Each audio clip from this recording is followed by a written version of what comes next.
Yo, yo, yo, what is going on, my beautiful brothers and sisters, fellow radiators of love? My name is Jamal Pope, aka J Phoenix, and we're going to do a bit of a eclipse aftermath and what can we expect to go forward kind of video today. So, thank you so much for joining me in this video. Hopefully, you guys are having a wonderful week so far, and I trust that you guys had a wonderful eclipse day. It was definitely a very magical day. It was really cool seeing, at least here in Georgia, we had about like 85, almost 90% coverage, and it just made the sun look like a crescent sun. And I've never seen anything like it before. It was actually really cool. So the last eclipse that was here in 2017 that we could actually see here in the States, um, I didn't actually look up at it. Like I glanced up at it like that, but I couldn't really see like the magnificence of that eclipse. Me and my dad just had some lawn chairs and we just sat out in the yard and we just kind of sat and basked in the energy. But this one, I was able to actually look up at it because I actually had the glasses and stuff, and it was pretty freaking cool. So I want to talk about a little bit about that eclipse, a little bit about the aftermath. Definitely a bit of an eclipse hangover for quite a few people, and you may still be feeling that eclipse hangover. Now, the effects of this eclipse are going to probably, admittedly, last a lifetime. But as far as like the potency of this eclipse, it's going to last at least 6 months until we hit that full moon in Aries, if you will. And then even then, you could pretty much say it's probably going to fill into the next new moon in Aries next year. So we're going to be feeling this eclipse for a while, essentially. So I want to just talk a little bit about that, a bit of the hangover. It's good to be back. I know I haven't made a video in a bit, and admittedly, it's kind of weird going from making a video almost every single day to reducing it the way that I am. And it's like, even this morning, I was sitting there like, man, should I have actually stopped making the videos every day? Should I just kept going and persevered? But, I made the decision. It is what it is. And I am grateful for those of you that have stuck around and continue to watch me and stuff like that. So, but let's go ahead and bring up the chart here. So, what was interesting too is I actually tried making this video yesterday, but the storage on my hard drive ran out. Thus, for some reason, it just stopped the recording because it couldn't hold anymore. I was probably about 70 to 80% through with that particular video I was making yesterday, and then it cut out, and I was like, F. But, I kind of saw it as, what? Everything is happening the way it's supposed to. Everything's happening in divine timing. And that video was not meant to be put out yesterday. So we are here today. Of course, it's Thursday, April 11th, but I still have for you guys showing you all the eclipse because I want to point out a couple different things to you guys that I think is going to be pretty interesting as far as, what we have going on, of course.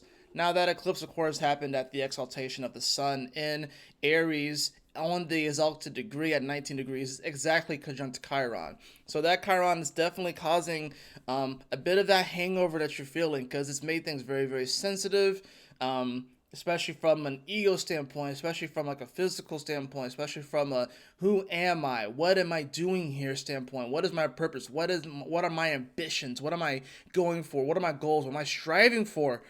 It's been asking a lot of these questions, and of course, with Mercury retrograde here, that was with Eris, mind you, definitely could have caused some inflammatory thoughts, inflammatory, you know, discord, if you will, and communicating that. And definitely could have thrown some wrenches into the thing. This is like throwing a chair into the middle of a crowd and a freaking fight erupts. There's a lot of that, that could potentially happen. But Mercury is turned inward. It's not external. It was retrograde. So if anything, a lot of the chaos was probably from within. I don't know why I had my cat's hair in my mouth. A lot of the chaos was probably from within, right? I don't know how your experience of this eclipse was, but on that day, I felt awashed with peace. Now, about 45 minutes to an hour before, like, the max, before the eclipse hit its max here and where I'm at in Georgia, I obviously could tell that it was dimming outside a bit. It was dimming outside. I noticed the wind shift. I noticed that it got cooler, but things just felt quiet, eerily quiet. There wasn't even that many cars driving. because I guess people were pulled over and they were looking up at it. And it was, and then when I finally actually got the glasses on and I looked up at the crescent sun, I was like, oh, whoa, whoa, whoa, whoa. And one of the things I've been saying is that this was an eclipse where the magnifying, like the perspective went from like times like 100 to like times like 4,000. So we're like peering deep, deep, deep, deep within who we are in our subconscious, and we are addressing things on a core fundamental level, because this is Aries energy. This is the beginning of the zodiac. So it definitely was getting back to basics. And there's a lot of wounding with the basics of our reality and who we are. So, not to mention, you also had Mars and Saturn, which were coming closer together. Not to mention, you had Jupiter and Uranus, which were coming closer together during this eclipse. It was certainly a powerful one. So definitely let me know what your experience was of the eclipse. I definitely felt a lot of healing coming from this. But I also noticed it was kind of weird because, at least in my personal life, there was weird stuff happening at work that I somehow kind of got roped into, but at the same time, I don't even know how I got roped into some of these things per se. Like, I kind of do subconsciously, or I guess, but it was just kind of weird. It was just kind of weird. It seemed like things kind of started blowing up afterwards, at least in my personal life. But I don't know how, like I said, your experience was, but it was just kind of weird. But I took it in stride. In the last couple of days, I really have been just going with the flow. I did my best to not take things too personally. I did my best to just kind of just observe, go with the flow, and just not get too riled up. And thus, it made the last couple days, even though there were definitely things that I could have been flustered over, disappointed with, frustrated with, angry about, just even maybe even ungrateful about not being where I guess I thought I would have been at this point in my life. Still, this eclipse helped to unlock so much and help to, it's bringing a lot of clarity, it's bringing a lot of healing. And because of, I guess you would say, my awareness of, to because this is Aries, because there's a Mercury retrograde here, because Chiron is here, I know that it is easy to get triggered. It was easy to get triggered with this eclipse, especially over the last couple of days with the hangover. And with the moon going into Taurus, yes, it helped to ground the energy, and the moon passing over Jupiter and the moon passing over Uranus helped to ground the energy. Now that the moon's going to be moving into Gemini, the feelings that people have had about this eclipse, if they haven't already been spoken, are now about to really be spoken out, and we're about to see some interesting things. I think the moon in Taurus was allowing us to kind of ground it out and kind of rest with the energy. Now that the moon is going to be in Gemini, it's going to really start to proliferate, and some conversations are going to be had, and we're really going to start to see the domino effect of this eclipse and what it's going to mean for the next month, what it's going to mean for the next 6 months, and what it's going to mean for the next couple of years. Because 2024, 2025, 2026, we're going to see massive shifts and changes that we have never seen before, and that we all can feel is coming and is honestly probably overdue. But it's going to be whether or not we have the ability to be patient with these changes and also adapt and not just try to hold on to what was. This is definitely a massive rebirth. This was the birth of a new era. It really was. And you got to think too, like, this literally was the birth. Like, Aries rules the head, new moons are new beginnings, Chiron the wounded healer, and this was seriously like, and it's exactly conjunct Chiron, and Venus was also in Aries here at the same time. This was a birthing period where, like, literally when women are giving birth, they want the head to come out first, right? And in fact, it causes issues if it's the other way around, but it's the head, the crown, that comes out first, right? Aries rules the head, and Chiron, the wounded healer. Childbirth is obviously painful. I'll never experience what that's like, but it's obviously a painful and yet an experience that's I can't really put into words because I'm not a woman and I'll never experience that, so I wouldn't really know how to describe it. But I would imagine it's a humbling, magical, painful, and yet healing moment for the family, for the mother, for the father, and I know the different circumstances and blah blah blah. Now I'm rambling, but that's really what this was. This was a birthing process, and there was some pain associated with it, obviously, but it's also was a great healing moment. And now we are dealing with the aftermath of it. So, now that we're dealing with the aftermath of it, what do we have going on right now? Well, we do have the moon at this exact moment has shifted into Gemini recently. We do have Mars, which has conjuncted Saturn. That happened on Wednesday. That happened on Hump Day. And I actually do want to go back and show you guys that because I do think it's interesting with that particular one because I want to show you something else that happened with it. So we had Mars conjunct Saturn at 14 degrees, right? Now, Venus is here at 7 degrees of Aries. Now, why is that important? Well, the Mars-Saturn conjunction happens every 2 years, right? And this is a moment where, in many ways, our ambitions kind of come together in many ways with, okay, how are we going to organize our ambitions? How are we going to grow? How are we going to assert ourselves, if you will, through Saturn? And how are we going to actually make this work? How are we going to put the pieces together? How are we actually going to build this thing? How are we going to climb the mountain? With this being in Pisces, we are concluding a 29-year cycle of Mars conjunct Saturns. Now, this conjunction is going to restart again in 2026 when they conjunct in Aries at 7 degrees where Venus happens to be. Venus, of course, the planet of reception in many ways. And right now, with it being in Aries, remember, it's in detriment in Aries. Much rather be over here in Libra. But Venus Aries definitely gives about a flair, if you will. When it comes to attractiveness and when it comes to what we are attracted to and what we want to receive with the whole Venus energy, with it being in Aries, of course, we are wanting things to happen. We are wanting quick action. We are wanting things to show up right now. And the little bit of frustration can be is that like if things don't look the way that we want to, we may be like, well, shoot, I'm just going to move on to the next one. Move on to the next thing. Venus in Aries is very impatient when it comes to those sort of things. In love, it definitely can bring about some spiciness in relationships, but whether or not it is sustainable is another thing. In projects and creative projects, it can definitely bring about a lot of inspiration, but whether or not it is sustainable is another thing.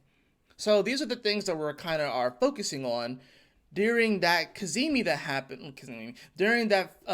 that happened with Mars and Saturn that happened yesterday, right? Now, mind you, this was happening at the time that the moon was smack dab in between this tightening conjunction of Jupiter and Uranus. So, like I said, this moon was hoping to ground a lot of this energy that we were feeling with this eclipse. It passed over Jupiter, it's passing over Uranus. So it's really about focusing on the beautiful things in our life that we already have, that we can expand upon, that we can appreciate with that Jupiter. And then Uranus also trusting that those beautiful things that we want to see come in will in fact come in. There's an element here, of course, where Uranus does provide a bit of the randomness of life, the electricity of life, but also connecting. And I like the thing I like about Uranus is that when I look at its glyph, I think of like a satellite. I think of like a broadcast, right? So we have to understand that our emotions are a broadcast. And whenever the moon conjuncts Uranus in Taurus, our emotions that we are broadcasting out to the universe manifest a lot more concretely now. With it being Taurus, with it being fixed Earth, they will manifest a lot more concretely. And with Jupiter here too, as well, which brings about the vision, if you will. This is why it's super important right now to be more aware emotionally, to set proper emotional boundaries, and to realize that our emotions do communicate and it is a broadcast. And it does affect the other people around us. Uranus is the masses, it's other people. It also talks about uniqueness, right? But we have to know that our emotions do affect other people. it does send out a communication. And sometimes we may wear it on our face, our emotions, or different body movements, different gestures, you know. People see that and it does communicate something to them. It puts out a broadcast, if you will. So this was a pretty big moment here yesterday, with the Mars Saturn. It gave us an opportunity to recap the last 29 years or so, when Mars the foot soldier meets up with Saturn the mob boss, and it's like going over, it's like, okay, so you've done this thing, you've done that thing, you've done this thing, what have you learned? Because Saturn's all about what have you learned from this. You've done this thing, you've done that thing, you pursued that thing. Okay, you've had these wins, you've had these losses, you've kind of come out in the middle here. What have you learned? And especially with it being in Pisces, especially with Neptune, dispositing both of these planets, right? It was definitely a moment where it's like it was a massive review period. I wouldn't say necessarily a test, but definitely more so of a review period, if you will. I'll say the test would be more so when they conjunct in like Capricorn, if you will, right? So I think this was actually a very positive conjunction. I think, yes, it could have provided a little bit. We maybe put a bit of stress on ourselves. Maybe we put a little bit too much on ourselves. I even drew this card yesterday as just an overall reflection for myself, which is the Ten of Wands.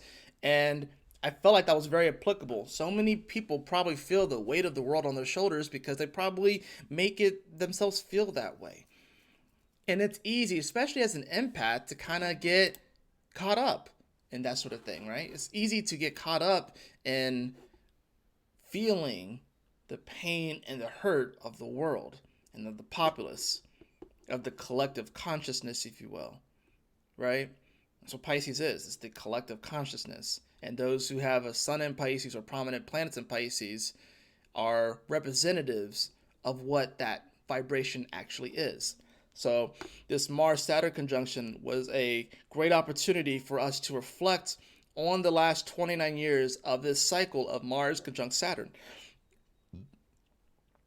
And now it's sort of like the final chapter, if you will, of that particular saga. We are in a new era, but it's kind of like the final chapter of that before they conjunct in Aries in 2026. That's why I said the next 2024, 2025, 2026 are going to be very, very important, because we're going to see things that we have not seen before.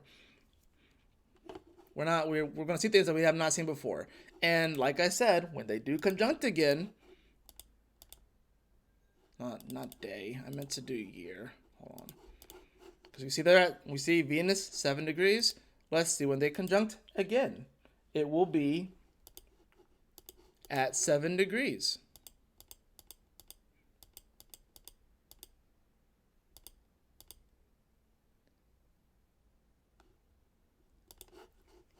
It will be at 7 degrees when they conjunct again.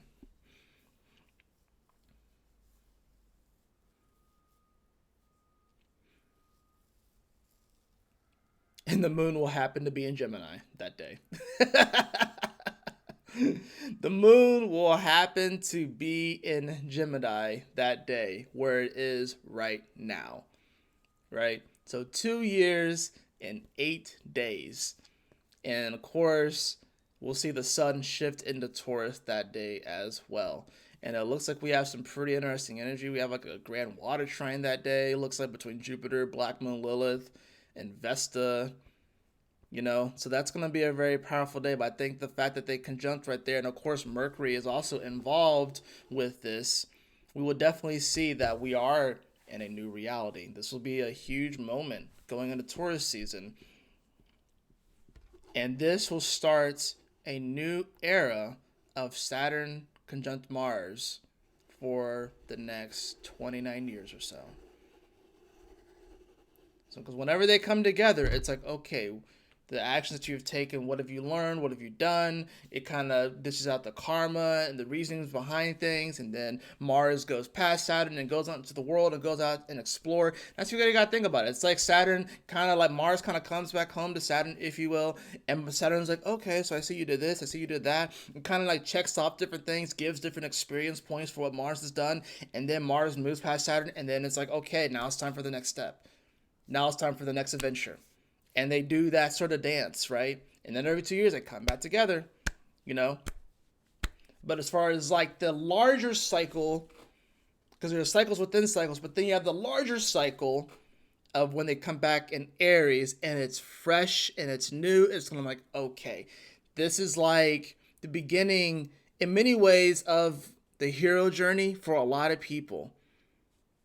That's what it's going to be. This is going to be, you're going to see more elements of like herogamy and the hero's journey and those sort of things, the new gods, especially with Neptune being here in Aries. The new gods are going to be being born during this time. It's going to be a powerful shift.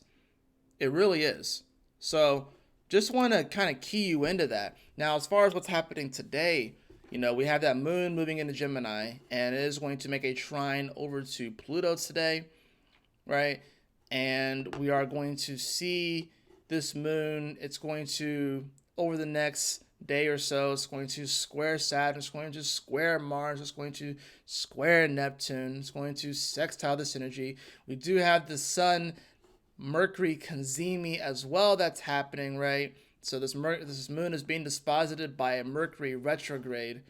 So that also lets you know that essential dignity wise, you can see that the scores, they're okay. The sun's at +7, but it's funny because it's in its exaltation, so you'd think it'd be stronger. Jupiter +3. Even Mercury, despite the fact that it's retrograde, it's at +2.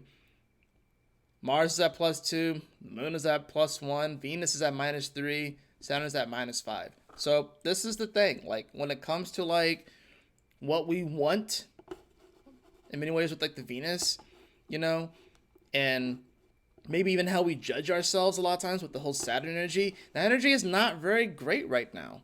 It's not very great. But what is great is, believing that we actually can keep moving forward, knowing that we still have the resources to do different things with like the Jupiter and Taurus, right? The sun is still exalted in Aries, which does give it some power, being that hero in our life, being the person that we need, being the hero that we needed growing up, and just exalting ourselves in that way, moving forward unapologetically.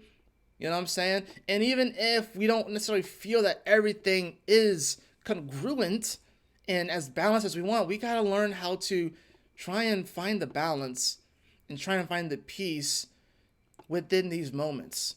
Because there's going to be struggle, there's going to be frustrations, there's going to be these things. But there can still be a lot of peace that can be had here. There can still be a lot of things that can be had, a lot of lessons that we can learn, and we can move forward in positive directions. Like this whole freaking, like, I don't know if any of you guys really know about this stuff, but like the whole thing with J. Cole and Kendrick Lamar. Like Kendrick Lamar like dissed him, and then J. Cole dissed him back, and then J. Cole went back and apologized, and the people are pissed off that J. Cole apologized and calling him soft and stuff. When J. Cole expressed, it's like, it didn't feel right within my spirit to go after him like that. I did it, I caved to what the masses wanted, and then when I did it, it didn't feel right within my spirit and my soul. And he apologized about it, and some people are sitting here like, oh, well, that's just rap, that's just hip-hop, it doesn't really mean anything, it's not that big of a deal. But to J. Cole, it was a big enough deal that he had to apologize about it and express that it didn't sit right within his spirit. I respect the fuck out of that. That is very Mercury, Aries, Sun, Chiron, North Node in Aries. That is very much so that. That is very much so that. I respect the hell out of J. Cole for doing that. Because we are human first. He's a human first and then a rapper. And he might be a bunch of other things before he gets to rapper. But the fact that he did that, and now people are calling him soft and this and blah, blah, blah, whatever. Y'all getting caught up in the illusion. Y'all getting caught up in the illusion. And that's what's happening. A lot of people are getting caught up in the illusion. Oh, it's not that big of a deal. Well, to him, it was a big deal. And that's all that fucking matters. So we all probably have something like that in our life. You know, it doesn't have to necessarily be that exact situation, but something in your life is probably the same way, where maybe you kind of cave to the masters, you cave to other people, but then it didn't feel right within your spirits. It didn't sit well there. And then maybe you came back and apologized, or you decided to stand up for yourself, or whatever have you, and now it's going to split people. Either people are going to respect you for it, or they're going to be like, nah, you ain't a real one. So everyone's going to have their opinions and shit, but I respect the fuck out of Che Gold for doing that. I will just say that. So we do have, of course, like I said, this Kazemi of this Mercury retrograde with the sun, and that's going to be happening around.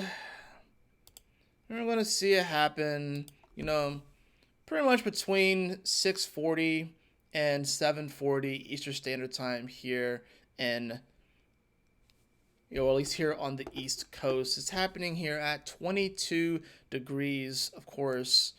And I want to read the Sabian symbol for this real fast. And so last time I tried to show this, it wasn't letting me. I don't know why, but it's okay. I'll just read it to you guys. I like reading these things. A person in pastel colors carrying a heavy and valuable but wielded load. What the freak? I literally drew this card yesterday. This symbol shows issues of going to a great deal of effort to conceal from others things that are very important. This could be heavy responsibilities that have been placed on you. You may feel that you have succeeded in shouldering these burdens without others knowing, but in fact it may be apparent to others in the way the burden of your secret is affecting your behavior. Aries is about behavior as well. It may be necessary to share the load. Are you truly participating in life? Do you always put on a happy face regardless of what's going on? Wearing black versus pastel colors. Privacy. Quiet determination to get on with the job. Carrying more than one share. Gratefully or grudgingly. Pregnancy. Interesting. Doing overtime. Cheery attitudes. Codes of silence. Trying to cover up distrust or greed. Locking in thoughts and emotions, creating dis-ease, feeling unnoticed or unworthy or weak, bad backs, doing overtime. I think it's interesting how doing overtime came in the positive and the negative. I think we have to realize that the areas in our life that we are doing overtime, is it actually being valued or is it not being valued? This definitely speaks to sometimes we are carrying loads that people can't see, but sometimes, and a lot of times through our behaviors and our emotions, the way that they affect each other, people can see that we're carrying a load, but they may not necessarily ask a bunch of questions. We do our best to keep things secret from other people, but it still can affect who we are, and it can affect our work, and it can affect our energy. So I think there's an element here where we have to find the balance between carrying the loads in our life and shielding people from them, but also knowing that we don't have to carry it all alone. That we don't have to carry the burden by ourselves. And I think with this eclipse, what it was healing, because it's Aries, is that it was healing this idea that we have to carry the burden by ourselves. If we think about it, if we think about just the allegory of what the sun is, the sun has had many allegories over thousands of years. The sun, Jesus, Horus. The fact that this happened on an exalted degree, the degree that's very, very strong at, if you can argue say the strongest degree that the sun can ever be at, 19 degrees, with Chiron, the wounded healer. Think about the lows that Jesus must be carrying today still. I was having a conversation with a customer, a guest at one of the stores, and we got into this discussion and stuff, and it was interesting too because the last time I had spoken to him, we actually did not have the greatest interaction. Dude's kind of interesting. Turns out we have the same Pisces moon at the same degree, and we're both Sag risings and stuff like that. We're both Scorpio 12th houses, but he's Leo and I'm Scorpio, as far as like our sun and some of our other major energies. So we clicked in a way, but I could kind of see where the discord happened the first time. But we're talking about the eclipse, we're talking about these energies, and we were like pretty much had chills, and he even said that he was almost in tears talking about some of this stuff because people don't seem to take personal responsibility for their spiritual growth and their journey. And I think one of the things about this eclipse, one of the things that I personally channeled was that, you know, we have had this whole thing with religion versus science. And it's like with religion, it caused a lot of anxiety in people. Why? Well, because it's like it made things punitive. If you did this, then you're going to hell. If you did wrong, you're going to hell. You're doing like, and it just seemed like the only way to be forgiven was to access God through another person, through another being, Jesus, right? That's the only way to do it.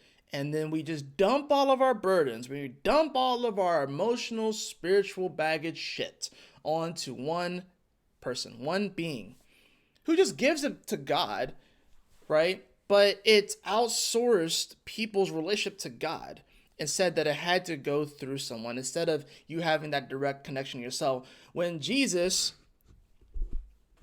should be more so of a friend, a colleague, someone that does not stand above you, but someone who stands beside you.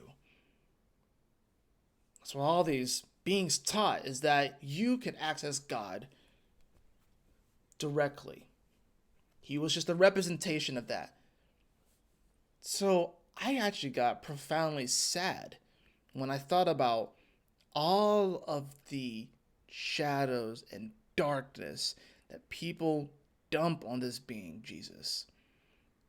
And with the sun, people say like the sun will rise again, blah, blah, blah, and stuff. And literally the sun is like in many ways like Jesus is like an allegory for the sun. So when you have the sun in an eclipse with Chiron, with Aries at 19 degrees, the exalted degree of the sun, the amount of just trauma that was being purged and healed in that moment for the collective is astronomical.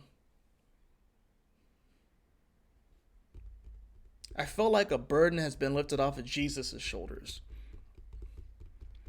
But this is about taking some spiritual responsibility, and like we can't just dump it all on one being. We got to be able to process those things, but also we have to be able to have humility and be humble and develop that personal relationship with God, right? At least that's just what I believe, But I just think that that's just craziness. And literally, like I said, the Sabian degree talks about that. Going through a great deal of effort to conceal from others things that are very important. This could be heavy responsibilities that have been placed on you. Who has had the heaviest responsibilities placed on them? Clearly Jesus, right? Or any of these, ascended masters. But definitely the example that comes to most people's mind is probably Jesus. You may feel like you have succeeded in shouldering these burdens without others knowing. I am busy right now.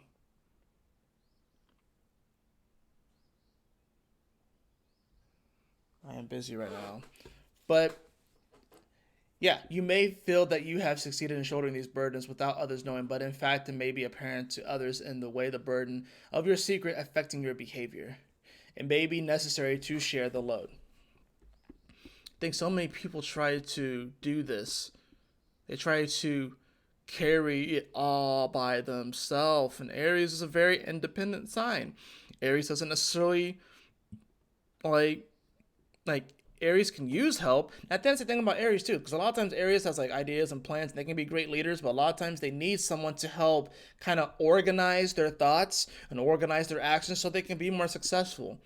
But then Aries they're so impulsive and stuff like that. So then these people have to do like a lot of like cleanup and a lot of like damage control sometimes to try and, focus Aries energy so they can be more effective, But the cool thing about Aries is that they do have that raw power, that raw energy, that raw firepower to do things and to start things and stuff. But they do need someone to help balance that energy out, Venus, and to help guide and structure that energy. Saturn exalted in Libra. So like that's the thing about this, you know. So think about that, you know.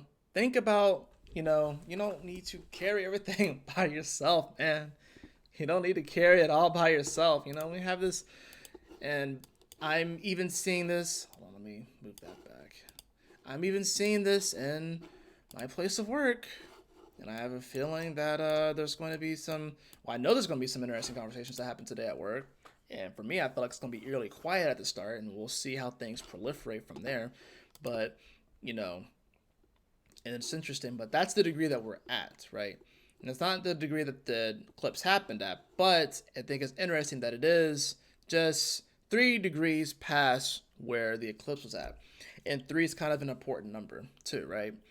So, Trinity energy, it brings about that. It also talks, and this is also a master builder energy, 2 plus 2, so it's 4. It's master builder energy, 22 degrees. So there's that we have to consider. We have to consider the fact that on December 21st, the sun seemingly stops for 3 days, the 22nd, the 23rd, and 24th, and then it rises again after 3 days on the 25th, hinting the rising, Christ coming back, the sun coming back, the sun rising more into the sky, and will be heading more towards equal day and equal night. There's a reason why all these things are kind of happening like this, right? You know, hopefully you guys can understand some of the metaphors and allegories that I'm putting out here, and just through my expression you can see just how powerful and healing this moment was, and that yes, it's probably a little bit hard to conceptualize. It's hard to really kind of put into words. This is a Mercury retrograde here too with the sun, and I think this will be a very powerful energy. That's why I felt like today is going to be sort of like we're still coming out of the hangover, if you will. But today's going to be the day when it's like the sun moves past Mercury, where we can kind of like actually like finally feel almost a little bit sober from the eclipse. Not to say that the eclipse won't be affecting us, but today's going to be like the first day where we kind of sober up, if you will, from this eclipse. Especially with Mars also moving past Saturn, too. So we have that, you know. And then, of course, Friday, we're going to see that moon is going to, like I said, it's earlier in the day, it squares Saturn, squares Mars. We have that sun here that's moved past Mercury now. Mercury's moving towards Chiron. And, excuse me. So, we have that going on. And we're building up to, of course, the major conjunction of Jupiter and Uranus, which is going to be happening the following week on the 20th, on a 420, no less. I think it's pretty freaking cool. So I think with this sort of eclipse, the aftermath of it is like, you know what, we are definitely healing so much, and it can be a lot to process when you're healing that much. It can take a while to heal. It's like, this is not like a simple, like, you take a potion and you're done. I'm using like RPG stuff, but this is like, this potion is not just healing our physical wounds, it's healing our mental wounds, our emotional, psychological, spiritual wounds. So it's going to take a while. It's not just you just take a potion and then you go and you're good to fight the dragons and the ghouls and the goblins and shit like that. It's not that simple, you know? So, and it almost kind of feels in many ways that our guides and our angels over these last few days have been kind of biding time while we heal up. It almost feels like our guides, our angels, our, you know, the ascended masters, they have been like fighting, if you will, the darkness, whatever like that, for whatever. Actually, almost feels like they came together. That's the way my dad described it. It's like it's almost like the light and the dark came together and unified in many ways. It kind of was like a ceasefire. That's kind of what it did feel like, because I think that ceasefire needed to happen so we all can heal. You know, because it was going to take some time to do this. We probably won't become aware of the healing, like from a mental standpoint, until Mercury reaches Chiron, which is going to be, which is going to be Monday. We become a little bit more aware of it. And of course, this moon which is going to be in Cancer at that point, is going to be squaring all of the Aries energy. So when we become more aware of it, and then I want to say Mercury comes direct soonish. I can't remember exactly when Mercury comes direct, but I do know that of course the Sun is going to move into Taurus. We'll have that, but I'm getting a little ahead of myself. I'll probably end up talking a little bit more about this week on next Tuesday. So, but that's a little bit of just the aftermath, and share your experiences too. I've kind of shared my experiences and how really I've just used the last few days to go with the flow, allow things to kind of come as they may, try not to take things too personally, try not to act too impulsively, but also at the same time, set those intentions and know that I'm healing, I'm moving forward, and that we are in this new era, and that there are cycles within cycles. Some cycles have ended, some cycles are continuing, but that this is a major pivotal moment. So for all of us, for all of humanity. So you're not going to get it perfect. No one alive is going to get it perfect. So stop trying to worry about the perfection and wanting it to look a certain way, but just trusting your intuition, trusting your instincts. That's another part about this. I've been telling people, so many people, I've done several readings and just talking to several people, over, honestly, a handful of people really, over the last week. And everyone's been asking, what do we do? How do I move forward and stuff like that? What do I need to do? And I'm like, the answer is going to come. I told people, look, I can't really tell you what to do. All I can say is that based off of what's happening with the sky clock, is that this is more of an intuitive time. You can't think your way to solutions right now, especially with the Mercury retrograde.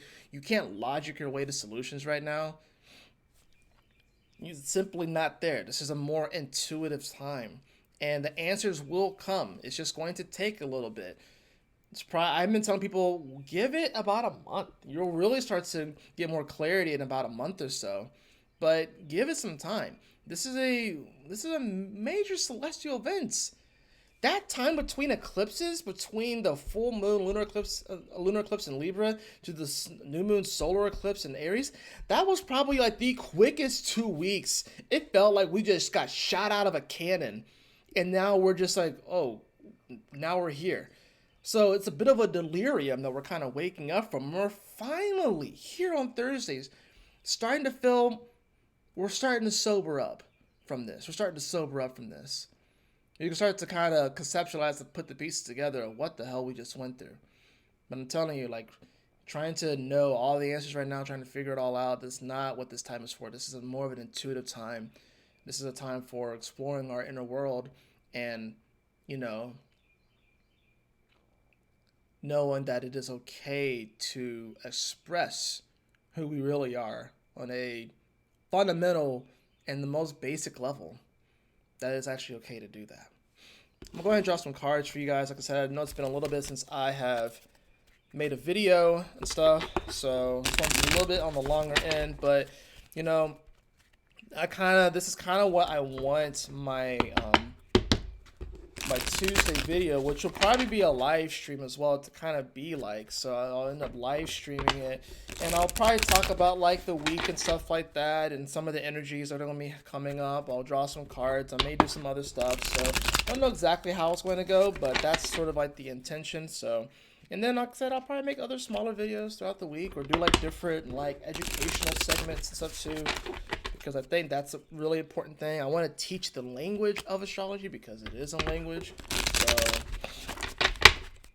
and I feel like if people knew the language of astrology, then they would understand and be better off, and they would be able to navigate the world better. I truly do believe that, You don't have to be an astrologer, but understanding the language does help,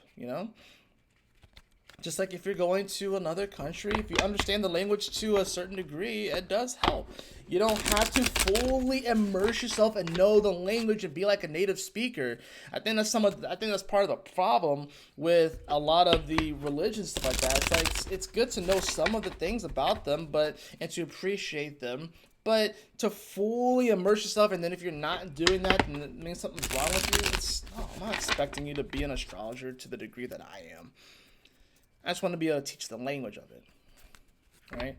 So we can better understand each other, if you will. So I'm gonna draw a couple of cards for energy for the next few days. Or this first card will be just sort of like, I guess, the overall recap of that eclipse. Like I said, I just shuffled the fuck out of this deck and I got the Ten of Wands, the card of carrying burdens and loads, but it's in reverse, so you can let that shit go.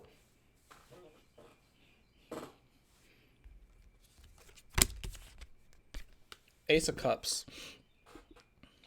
Ace of Cups in reverse. Yeah, this, like I said, we had to trust our intuition. Maybe it feels like our intuition has been off the last few days. I could definitely say that. So that's why I felt like it was really just going with the flow, going with the motions, or going through the motions, whatever like that. I think a lot of people will probably have been on autopilot over the last couple of days. But it's just like, just kind of flowing with things, being the observer. Try not to take things too personal. You know what I'm saying? So it's... And then, of course, get the Three of Cups in reverse. Yeah, man, like, these cards, I feel like, is like the recap of it. It's like Three Cups in reverse. Like, we want to party, we want to be able to connect with people, but we can definitely feel like maybe the party is over. Maybe the party isn't over. Maybe the party has just begun. Maybe the party has shifted. Maybe the music has shifted. Maybe the dances have shifted. It's time to move forward into a new reality, right? And that's where we are, man. It's not that the party has ended. The party has just begun. It's just shifted to something else. And that's actually okay. We got the World card here, too. The World card. The world is opening up in a beautiful way. We have the Two of Wands right here, too. That's what I'm saying, like, trying to figure out, do I go left or do I go right? Man, you're not going to know exactly right now. But just know that the world is opening up right now. And I feel like this is, in many ways, indicative of the world right now. People are on the fence right now. They're on the fence of like, oh shit, like it does in many ways feel like the world is being split into two. Those who live from their heart-centered truth and those who do not live from their heart-centered truth. That's pretty much as basic as it gets as far as where we are right now, right? Have that followed by the Fool card in reverse. The Fool card in reverse, right? I think the message here with the Fool card and the Two of Wands being reversed, but the world being upright, is that to know what world you're going to be a part of is going to be deterministic on whether or not you are going to boldly go after the things that you want. And that it comes from your heart-centered truth. Those who do not go with their heart-centered truth are going to adopt the world of grayness. Everything being the same. No color. No dynamism. Nothing. Where everything's just kind of molded into one amorphous blob. That's kind of what I feel like with this. Because generally the Fool card in reverse would signify, oh, maybe you are being foolish, but with it being in reverse in the Two of Wands, it's like, be foolish to go your own way. Be foolish enough to go the path less traveled. Some people are going to think you're foolish for going the path less traveled, because no one's been down that road before. Newsflash, we're at a new world. Of course no one's been down this road before. And I think that's part of the issue here, that so many people, it feels like there's nothing new under the sun, right? So how do we even know if we're traveling the road less traveled, And I think that's interesting to, I'll draw another card. We have the Ten of Cups in reverse. Not even a bad thing right here. Not even a bad thing. I think this is actually just signifying that, we can definitely have that happiness in our life and have the good life. But it does come with its fair share of hard work, and does come at a cost. It does come with a level of sacrifice here. Remember, Chiron is also about sacrifices. That was with this eclipse. So it's like there's a fair amount of sacrifice here that can be had. But the fact that the Fool card and the Two of Wands, like, do I go left or do I go right? And then the Ten of Cups is the card that is reversed. And the only upright card here is the World card. What path are you going to take? Are you going to follow your heart-centered truth? Or are you going to not follow your heart-centered truth? These reverse cards aren't a bad thing at all, because the fact that they're all reversed means that if you go that way, you're going to reach that 10 of cups. The good life, the happy life, right? So I'll draw one more card for you guys. I'm gonna draw a oracle card. Let's see, what deck do I want to use? What deck do I want to use? Let me see what I got in her. I know what deck I want to use. It's just a matter of finding it. So I want to say it's... There it is. It's in this one. Should be. Yep, it is in this one. Sacred Traveler Oracle deck. So...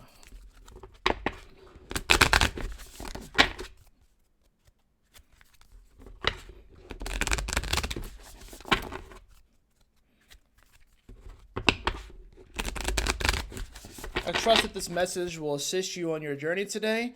I hope it helps to put some context to the last couple of days in the aftermath of this eclipse and what you can do to move forward. And yeah, just grateful to be a part of this, grateful to be here with you all, and just going to do my best to live from my heart-centered truth every day and to exude in that energy and that happiness, because that is how you change the world. And I believe that we all have that capability. Begin now. Take your first step. It's very simple. I will see you guys on the next video. Y'all take care. Stay blessed. Have a wonderful day. And I will see y'all soon. Peace.